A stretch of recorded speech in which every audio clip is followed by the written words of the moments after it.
नमस्ते बच्चों। उम्मीद है कि तुम सब ठीक होगे और अच्छे से पढ़ाई कर रहे होंगे। कोई भी परेशानी हो तो बता देना, कुछ चीज़ समझ नहीं आ रही हो तो पूछ लेना।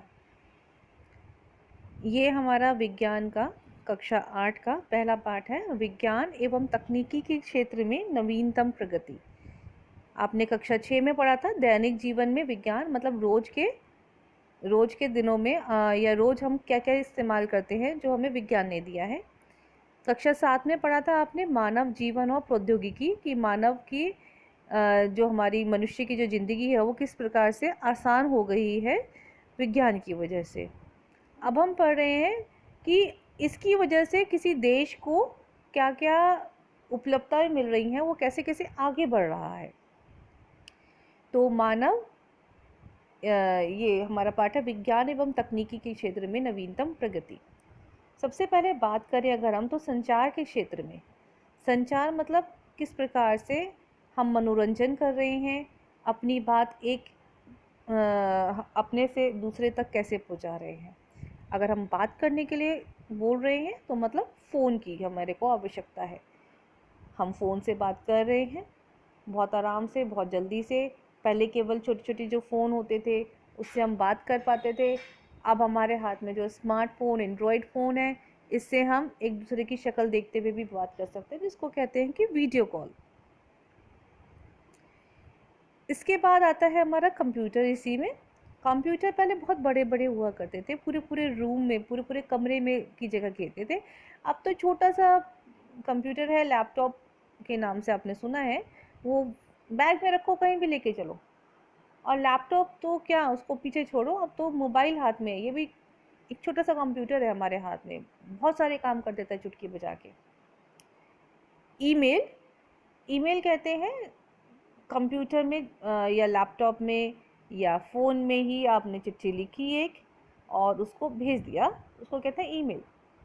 तो जब ये व्हाट्सएप या इंस्टाग्राम ये सब नहीं आए थे तो हमारा, और अभी भी जीमेल हमारा बहुत काम का है। जीमेल के नाम से आपने देखा होगा, फ़ोन में एक चिट्ठी सा बना आता है, तो उसके खोलने के बाद वहाँ पे हमें चिट्ठी लिखनी होती है और सेंड का बटन दबाना होता है।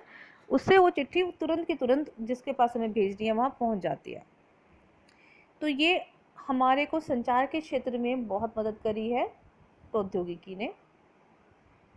शिक्षा में सूचना और संचार प्रौद्योगिकी के क्षेत्र में आज जो हम आपसे बात कर पा रहे हैं, जो टीचर्स आपसे बात कर पा रही हैं, वो इसी के कारण कर पा रही हैं। EDUSAT, EDUSAT एडुसेट, ये एक उपग्रह है जो कि भारत ने अंतरिक्ष में छोड़ा है। इसकी वजह से शहर और गांव सब जगह तक इंटरनेट की सुविधा पहुंच रही है और हम आज कोरोना काल में भी पढ़ाई कर पा रहे हैं। तो ये जो ICT है, इंफॉर्मेशन टेक्नोलॉजी, ये हम कंप्यूटर्स जो हम पढ़ाई में इस्तेमाल कर रहे हैं, ये हमारा प्रौद्योगिकी की देन है। अब आ जाओ अंतरिक्ष प्रौद्योगिकी में।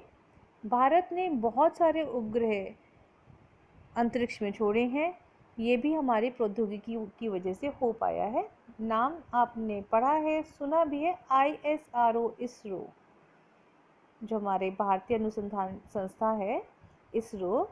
इसने बहुत सारे उपग्रह, बहुत सारे सैटेलाइट्स, बहुत सारे हमारे काम के GSLV, PSLV और इनसेट, IRS, ये सब हमारे शैक्षिक और मानचित्र के लिए जो उपग्रह अंतरिक्ष में छोड़े गए हैं वे हैं।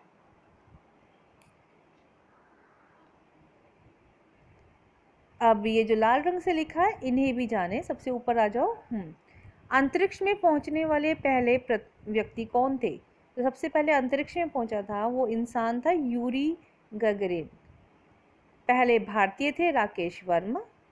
पहली भारतीय महिला अंतरिक्ष यात्री थी कल्पना चावला। और भारत का प्रथम चालक रहित विमान था लक्ष्य। तो जो पहला आदमी अंतरिक्ष में गया था वो थे यूरी गैगरिन। जो पहले भारतीय, मतलब जो हिंदुस्तान से जो पहली बार गए थे वो थे राकेश वर्मा। महिला अंतरिक्ष यात्री भारत से जो थी वो थी कल्पना चावला, और एक विमान उड़ा था, उसमें कोई पायलट नहीं था, वो था लक्ष्य। अब बात करते हैं रक्षा एवं प्रतिरक्षा के क्षेत्र में। बैलिस्टिक मिसाइल्स में हमारे पूर्व राष्ट्रपति अब्दुल कलाम जी ने बहुत काम किया था, इसीलिए उनको मिसाइल मैन के नाम से भी जाना जाता है। और इन्होंने हमें बहुत सी प्रतिष्ठित संस्थाएं जैसे DRDO दिया और बहुत से मिसाइल्स दिए, जैसे आकाश में ब्रह्मोस सुपरसोनिक मिसाइल है। तो इसकी वजह से भारत एक ऐसे पोजीशन पे है कि कोई भी देश इसके ऊपर हमला करने से पहले सोचेगा, क्योंकि भारत के पास इस तरह की मिसाइलें हैं, अग्नि मिसाइल है, पृथ्वी है। तो कोई भी देश हमला करने से पहले सोचता है कि भी हम हमला करें कि नहीं करें, क्योंकि ये हमें पूरा का पूरा जवाब देंगे। चिकित्सा के क्षेत्र में पहले डॉक्टर केवल हाथ से नब्ज पकड़ के देखता था, वैद्य जो थे हमारे। अब क्या है, मशीन्स हैं, हाथ में हड्डी अगर टूट गई है, पैर की टूट गई है, तो एक्सरे मशीन है, वो हमें बता देती है कि भाई यहाँ पे हड्डी टूटी है। स्कैनर है, स्कैनर हमारे दिमाग की जांच करते हैं, MRI भी होती है, CT स्कैन भी होता है। अल्ट्रासाउंड से जो भी शरीर के अंदर कोई और गड़बड़ी है, एक्सरे तो हड्डियों के बारे में बताता है, अल्ट्रासाउंड बाकी हमारे अंगों के बारे में बता देता है। विनिर्माण के क्षेत्र में जो हमारे औद्योगिक जो हमारे फैक्ट्रीज़ हैं, ये सब है, इन सब में कैसे मदद कर रहा है हमारा विज्ञान। हम इसको बहुत आराम से, क्योंकि मशीन्स लगी हैं बड़ी बड़ी, तो जल्दी जल्दी काम हो जाता है इसमें। उद्योग के क्षेत्र में बैलको, हिंडाल्को, नैल्को आदि जो हमारे उद्योग हैं, इनमें बहुत मदद मिली है विज्ञान की वजह से। ऊर्जा के क्षेत्र में, यानी कि जो हमें बिजली मिल रही है, ईंधन मिल रहा है, इसमें भी बहुत मदद करी है। अभी आपने 1 साल पहले सोलर लाइट खरीदी थी, आपके वो केवल सूरज की रोशनी में उसको चार्ज करना होता था और वो 2-3 घंटे के लिए आराम से चल जाती थी। तो इसी तरह के सोलर पैनल लगे हैं बहुत बड़े बड़े कई जगह पर, जिससे कि बिजली बनती है। गाँव में भी बहुत जगह लगे हुए हैं। कभी दीपशिखा मैम से पूछना, उनके घर में भी सोलर पैनल लगा हुआ है। तो जब लाइट नहीं होती है तो वो सूरज की रोशनी की वजह से उनके घर में वहाँ पे उसमें सेल में बिजली इकट्ठी हो जाती है, और उनका इन्वर्टर वगैरह भी सब उससे चल जाता है। तो और सबने बच्चों ने, छोटे छोटे बच्चों ने हमारे सोलर पैनल से मोबाइल के चार्जर भी बना लिए थे। तो इसके बारे में आपको बहुत अच्छे से मालूम है। व्यापार एवं वाणिज्य, आजकल आपने देखा ही है कि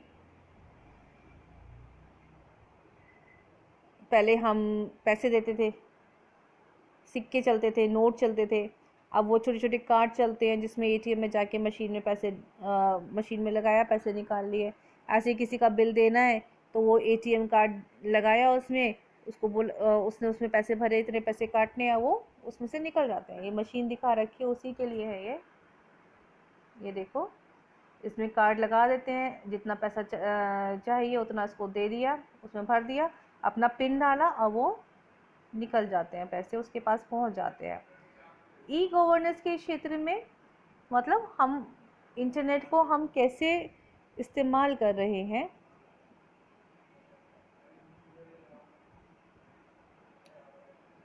अभी आपको बहुत सारी जब कोरोना चला था तो फ़ोन की जो घंटी है, और अभी भी चल रही है, उसमें खांसने की आवाज़ आती है, कोरोना से बचाव के उपाय दे रखे होते हैं।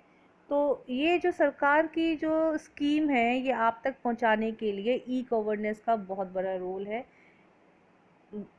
प्रधानमंत्री पोर्टल है, CM पोर्टल है, और बहुत सारे ऐसे लिंक्स हैं जिससे आप किताबें भी आपके पास तक पहुंच रही हैं। और अभी आप लोगों से बोला गया अकाउंट नंबर दो, अपना आधार नंबर दो, अकाउंट नंबर दो, तो जिसको भी देना है वो नसरीन मैम के पास पहुंचा दे अपना अकाउंट नंबर।